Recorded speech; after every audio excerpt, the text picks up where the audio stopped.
kami sa bahay ngayon. Sobrang lamig sa labas, no? Hindi tayo makalabas-labas. So ngayon, bumili nga pala kami ng cinnamon. Cinnamon sa may Old Souk. Magkano? 1 KD, no? 1 KD to. 6 pieces na siya. Titignan natin kung masarap siya with. Siyempre, may partner yan ng taglamig.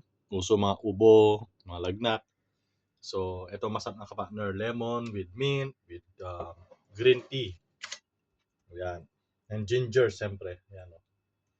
At siyempre, may partner siyang cinnamon. Tignan natin yung cinnamon niya kung masarap yung cinnamon sa Old Souk. So, tignan natin. Tapos lagyan natin ng gatas. Ano, cream. Pinaka-cream niya. Ayan siya. Tingnan.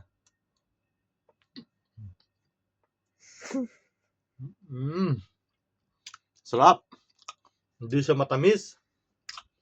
Hindi siya gano'ng matamis. Napakasarap niya. Tama-tama yung tamis niya. Ang grabe. Panalo. Hindi mo na kailangan bumili ng cinnamon, yung mamahalin. Dito pa lang, oh. Sarap na. Sarap. Tapos ito, sabay lang natin ng green tea na may lemon, na may mint, at ginger.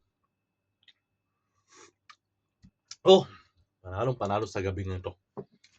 Panalong-panalo ang snack natin sa gabi nito. Nakaka-refresh, lalo na paggaling ka sa trabaho. Yung relax ka lang. Green tea with cinnamon. O kahit anong snack nyo. Tama-tama sa malamig na panahon. Panalo. Kaya, kain tayo!